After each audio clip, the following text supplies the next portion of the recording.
मध्य प्रदेश विधानसभा में नवगठित सभा समितियों की पहली संयुक्त बैठक आज शुरू हुई है, जिसमें सत्ता और विपक्ष दोनों ने समितियों की भूमिका को लोकतंत्र की मजबूती के लिए अहम बताया। देखिए ये खास रिपोर्ट।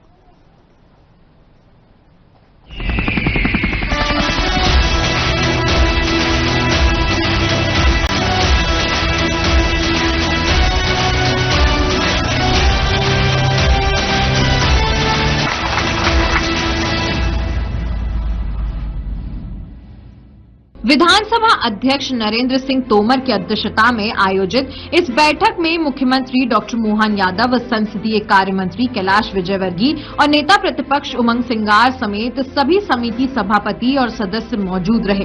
बैठक में विधानसभा के प्रमुख सचिव और अधिकारी भी शामिल हुए। नेता प्रतिपक्ष उमंग सिंगार ने समितियों की सिफारिशों को गंभीरता से लेने की बात कही है। साथ ही आश्वासन और याचिकाओं के समयबद्ध निपटारे पर जोर भी दिया। उन्होंने कहा कि लोकतंत्र को बचाने में समिति अध्यक्ष और सदस्यों की भूमिका बेहद अहम है। ये व्यवस्था है जो कई साल पहले बनी थी और 1921 में पीएससी अकाउंट्स कमेटी का पहली बार गठन हुआ। कई मामले आपने देखे देश के अंदर, प्रदेशों के अंदर इन समितियों के माध्यम से उजागर हुए सामने आया है। विधायकों की पीड़ा ये रहती कि हमारी बात को तवज्जो नहीं मिलती। मैं भी याचिका समिति में रहा हूं, आश्वासन समिति में रहा हूं। निश्चित तौर से कई काम उस समितियों के माध्यम से भी मैंने अपने विकास क्षेत्र के करा, लेकिन अधिकार है आपके पास। विधानसभा के सत्र के अलावा और आपके काम के अलावा आपकी जवाबदारी है कि पूरे इस प्रदेश की उस जनता की आप आवाज हो समिति के रूप में, जो न्याय के लिए जनता आपकी तरफ देखती है। मैं मानता हूं इस बात को। आप भी मानते हैं कि समितियों की जो सिफारिशें होती है उस पर सरकार गंभीरता से है। माननीय मुख्यमंत्री जी से मैं अनुरोध करना चाहूंगा कि जो मंत्रालय में बैठे अधिकारी है उनकी जवाबदारी विधानसभा के प्रति है, लेकिन समय पे काम हो। क्योंकि मैं समझता हूं कि कई आश्वासन कई सालों से पड़े रहते, 5 साल हो जाते, विधायक को आश्वासन मंत्री दे देते, पक्ष विपक्ष की बात नहीं करता। लेकिन वो विधायक ने अपने विकास और क्षेत्र की बात करी, उस प्रदेश की बात करी, जनहित की बात करी। ऐसी व्यवस्था इसमें होना चाहिए। माननीय अध्यक्ष महोदय, मैं आपसे कहना चाहता हूं कि आश्वासन हो या याचिकाएं हो, उसकी समय सीमा एक निश्चित होना चाहिए ताकि हर विधायक को समय पर उसका अधिकार मिल सके अपने क्षेत्र के विकास। परंपरा है, परंपराओं को हम निभा रहे हैं, लेकिन परंपराओं में बदलाव हम करेंगे। हमारी सोच, हमारे विचार बदलाव करेंगे। मैं समझता हूं कि माननीय अध्यक्ष महोदय, लाखों करोड़ों का बजट जाता है हर विभाग में। उस विभाग में पैसा कहां खर्च हो रहा है, कहां नहीं हो रहा है, इन समितियों और काम में निगरानी करना। कई प्राक्कलन समिति है,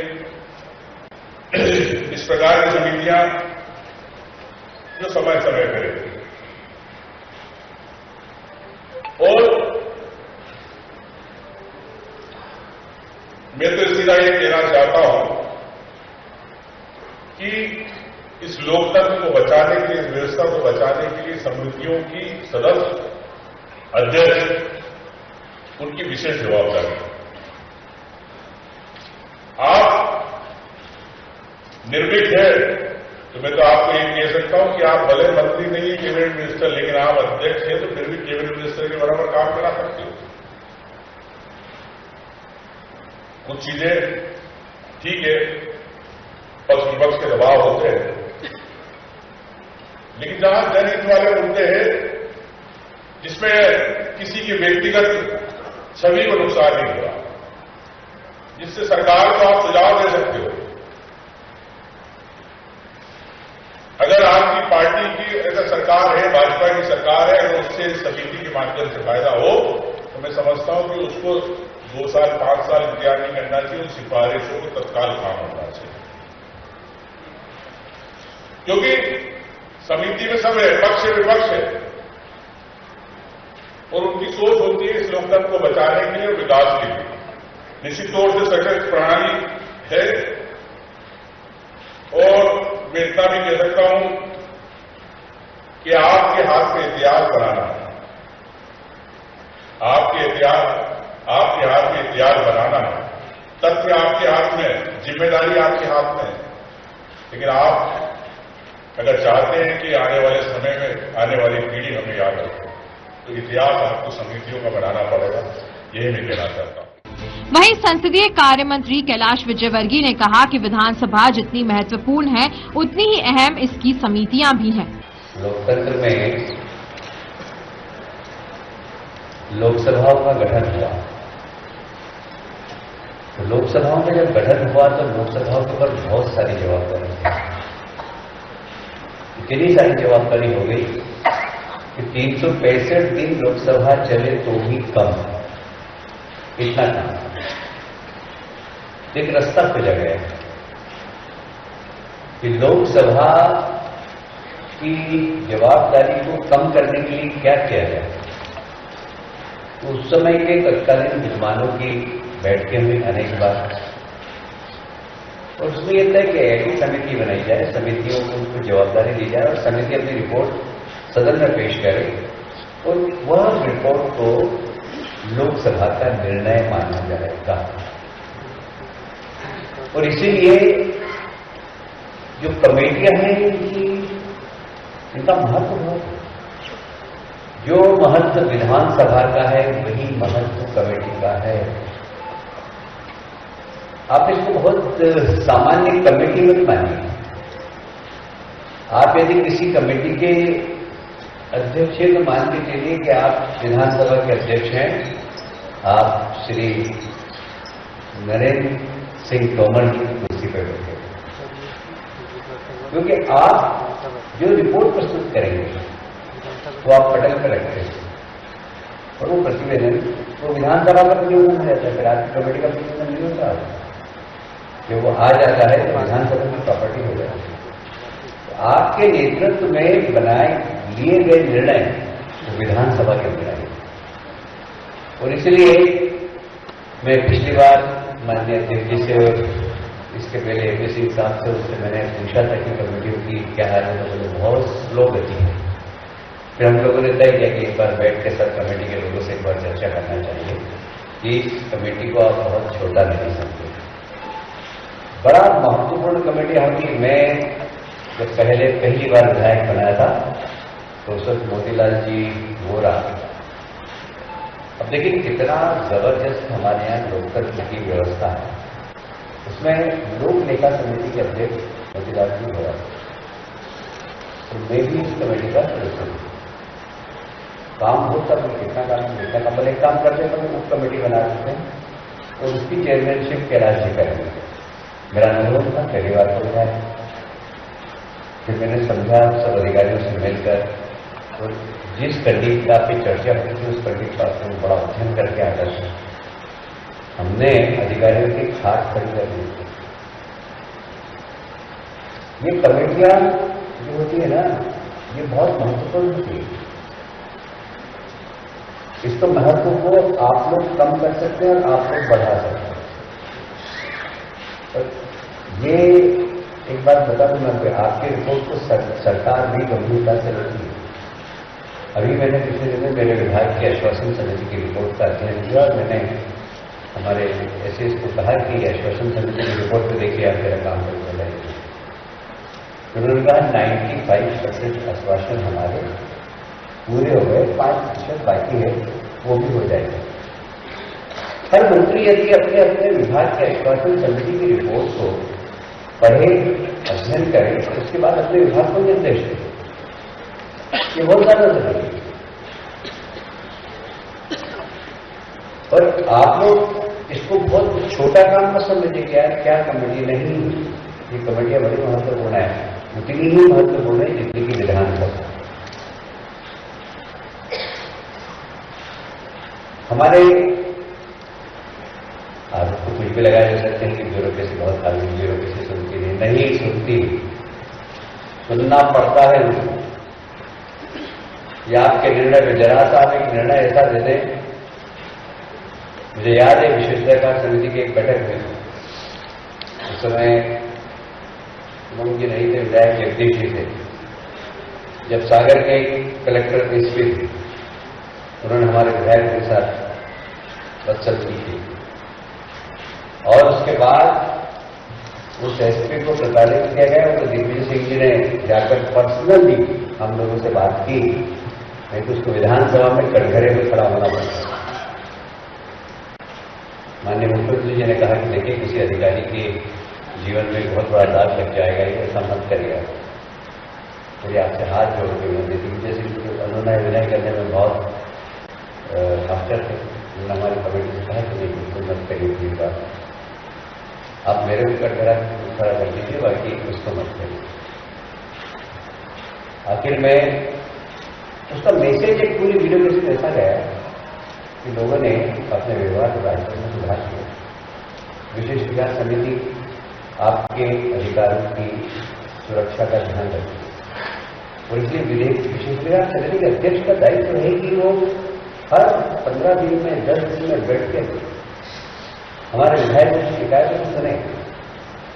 कई बार विधायक भी अकेले कोई शिकायत करते हैं, हम जब धरातल में देखते हैं तो नहीं मिलता कुछ उनकी शिकायत। तो विधायक को मैं जिम्मेदारी से कहना चाहता हूं कि यदि आप प्रॉपर तरीके से सही शिकायत करेंगे तो अधिकारियों पर कार्रवाई ये कमेटी कर सकती है। ये बहुत पावरफुल कमेटी है, इसलिए तथ्यों के साथ शिकायत करें। मैं देखता था, मैं जब विशेषाधिकार समिति में था तो एक 4 लाइन की चिट्ठी लिखते थे कि मेरे साथ परिवार के अरे भाई क्या कारण था, किस काम के लिए गए थे, हम उनको बुला के फिर अपने हाथ से हम उनकी शिकायत करते हैं, ऐसी शिकायत करते हैं। फिर अधिकारी बैठकर उनसे माफी मांगते हैं। ये कमेटी को बहुत पावर है, सारी कमेटियों। जब मैं कह रहा हूं उसको अंडरलाइन कर लीजिए कि आपकी कमेटी को वही अधिकार है जो विधानसभा का अधिकार है। ये विधानसभा के कार्य का आवंटन है एक तरीके से जो आपके पास आपको दिया। तो इसलिए महत्व, मुझे उम्मीद है कि आज जिस जवाबदारी के साथ, जिस जिम्मेदारी के साथ और जिस कर्तव्य बोध के साथ हमारे विधानसभा अध्यक्ष ने बैठक बुलाई है, उसको आप गंभीरता से लेंगे और इन कमेटियों के महत्व को समझकर और इसमें अपनी उपस्थिति प्रॉपर तरीके से देखिए। मैं एक बात और बता देता हूं, मैं हमेशा एक बात कहा हूं कि मीटिंग में जाने से पहले एजेंडे को पढ़ना, समझना। नहीं तो हमारे विधानसभा के अधिकारी बहुत अच्छे हैं, किसी भी अधिकारी के साथ बैठकर उस एजेंडे के बारे में जानकारी दें। मीटिंग हमारी अगर 3 बजे है, 12 बजे तो एक दिन पहले आकर, एक दिन पहले आकर सेक्रेटरी साहब हैं, बाकी जो अधिकारी हैं, जो आपके कमेटी के इंचार्ज अधिकारी हैं, उनके साथ बैठकर समझिए। तो समझने के बाद फिर कमेटी में बैठे। हम लोग क्या करते हैं कि आ जाते हैं, बैठ जाते हैं, ठीक है, जो कह दिया सेक्रेटरी ने, अधिकारी ने जो कह दिया और नोट करके और निकल जाते हैं। एक औपचारिक बैठक करने से फायदा नहीं होगा। फायदा जब होगा जब उस कमेटी की विषय वस्तु को समझकर और आप सामने जो अधिकारी आता है उससे आप प्रश्न करें, उससे जानकारी मंगवाएं, ऐसा क्यों हुआ, तब जाके आपका महत्व बढ़ता है, कमेटी का महत्व बढ़ता है। तो कमेटी का महत्व आपसे और आपका महत्व है कमेटी में सक्रियता से भाग लेना। तो मुझे उम्मीद है माननीय सभी सदस्य इस कमेटी के महत्व को समझेंगे और गंभीरता से लेकर अपनी उपस्थिति दर्ज कराएंगे, पढ़ाई करके एजेंडे को पढ़कर उसको समझकर तो फिर बैठक में बैठेंगे तो समितियों के परिणाम बहुत अच्छे आएंगे। मैं आप सबको शुभकामनाएं देता हूं। बहुत बहुत धन्यवाद। भारत माता की।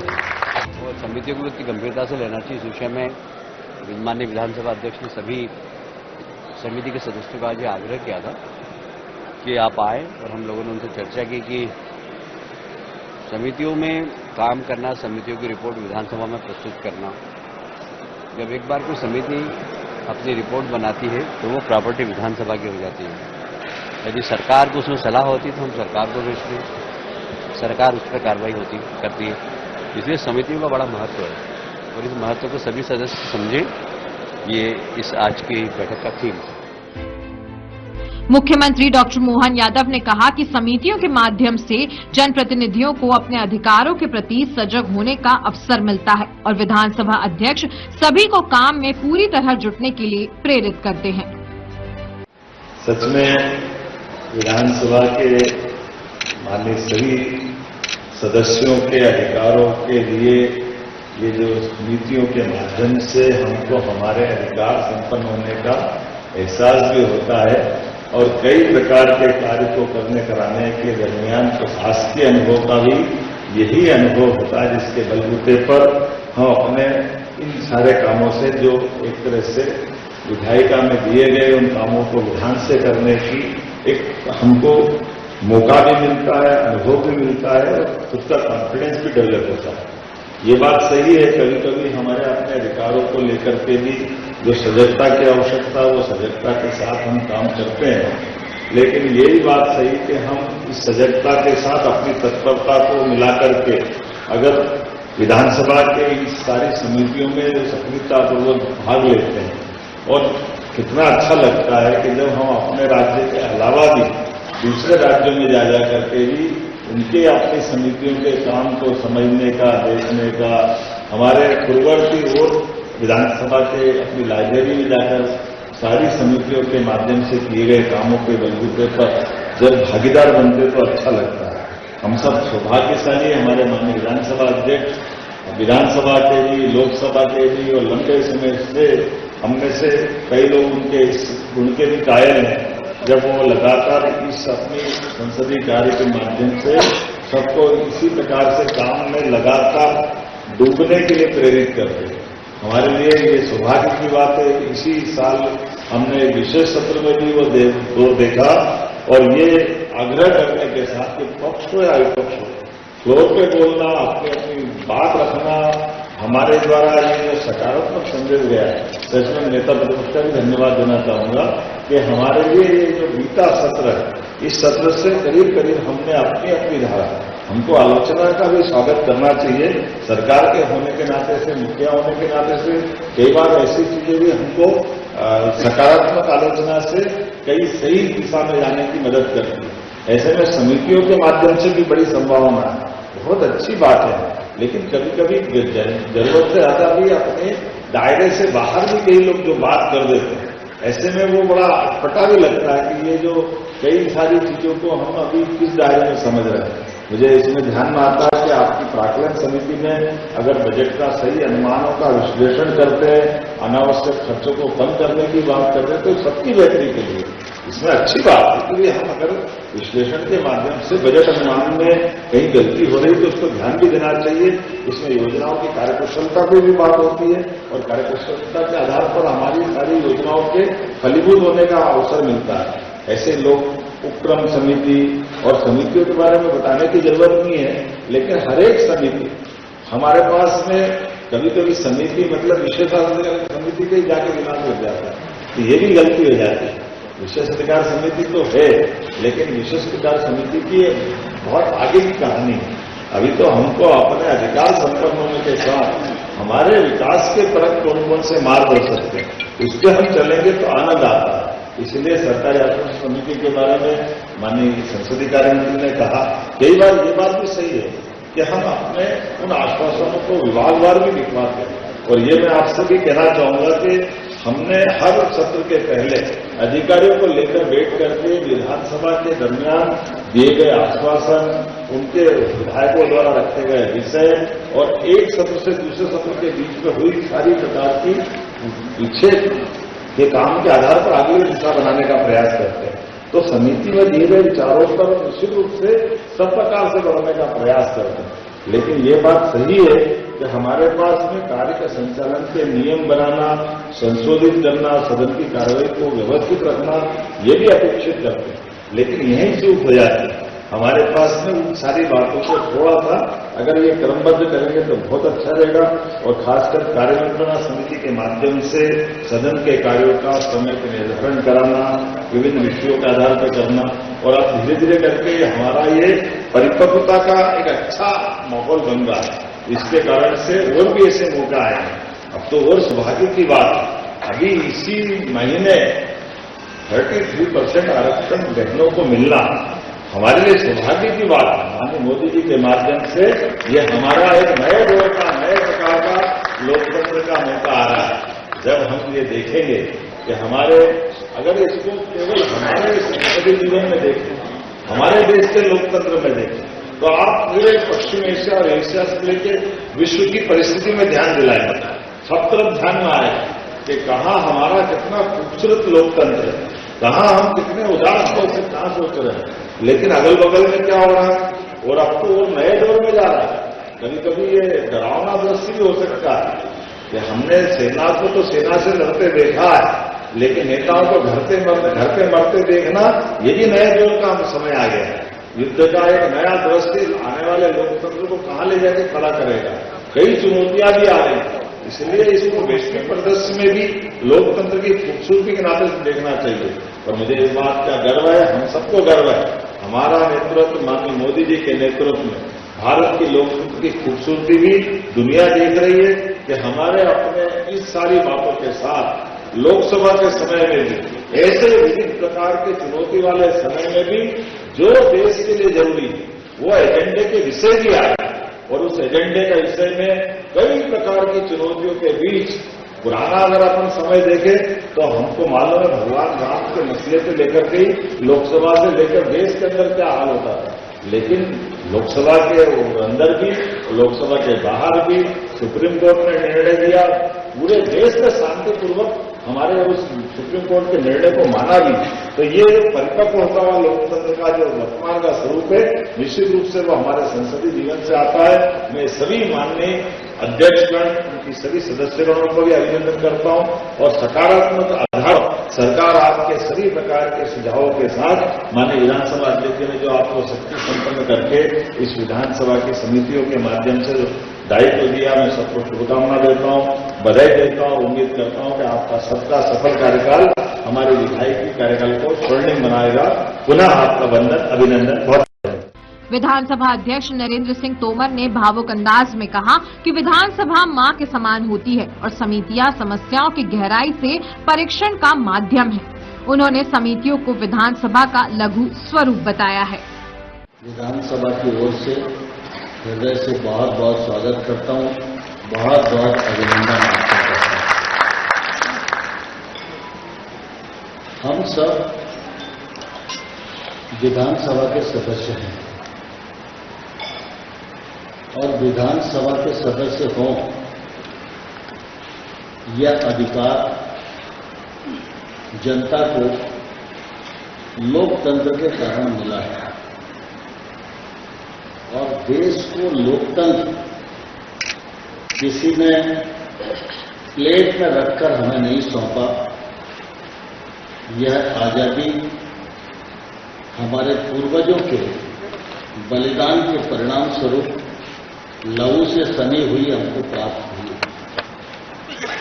इसलिए इस आजादी का, इस लोकतांत्रिक व्यवस्था का सिर्फ महत्व नहीं समझना है, हम सबको इस पर सोते जागते चलते फिरते काम करते हमेशा गर्व का भी अनुभव करना चाहिए और अपने पूर्वजों के प्रति हमको कृतज्ञता ज्ञापित करते रहना चाहिए कि अगर तुमने फांसी के फंदों को हंसते हंसते नहीं चूमा होता तो शायद हम इस लोकतंत्र में सांस नहीं ले रहे। इसलिए ये मूल्यवान लोकतंत्र हम लोगों को विरासत में मिला है। इसलिए इस लोकतंत्र को हमें न सिर्फ अक्षुण्ण रखना है वरन और मजबूत करने का काम करना और सशक्त बनाने का काम करना, सुदृढ़ करने में अपनी पूरी ताकत लगा के भूमिका का निर्वाह करने की आवश्यकता आज महसूस की जाती है। जब हम विधानसभा के बारे में विचार करते हैं तो सामान्य तौर पर एक विधानसभा का भवन है, हमको जनता ने चुनकर भेजा है। सत्र की जब बैठक होगी तो हम जाएंगे, कुछ बात रखने का प्रयास करेंगे, वो बात अखबार में छप जाए, सोशल मीडिया में चली जाए और कुछ लोग हमको प्रशंसा में बोल रहे कि आज बहुत अच्छा बोला। इतना ही सामान्य तौर पर हम लोग अपने कृतित्व से विचार करते हैं और उस पर अमल करते हैं। लेकिन मैं ऐसा मानता हूं कि लोकतंत्र में सदन छोटा हो या बड़ा हो, विधानसभा बीच का सदन है। सबसे बड़ी पंचायत लोकसभा है और सबसे छोटी इकाई हमारी जनतंत्र की पंचायत और नगरीय निकाय है। विधानसभा पूरे राज्य का प्रतिनिधित्व करती है, तो विधानसभा की भूमिका राज्य में ठीक एक मां के समान होती है। जिस प्रकार से एक मां बच्चे को जन्म देती है और बच्चे की सेवा शुश्रूषा करती है, उसको बड़ा करती है और वो स्वस्थ रहे, प्रसन्न रहे, देश को आगे बढ़ाने में अपनी भूमिका का निर्वाह करे, परिवार का नाम भी रोशन करे, देश का नाम भी रोशन करे, यह आकांक्षा प्रत्येक मां के मन में होती है। ठीक इसी प्रकार से अगर विधानसभा को मां की भूमिका में देखेंगे तो निश्चित रूप से हमारा जो दायित्व है वो भी हमारे ध्यान में आएगा। भूमिका निर्वहन करने की अलग अलग पद्धतियां भी हमारे ध्यान में आएंगी। जिस प्रकार से मां अपने बेटे के बारे में सोचती है,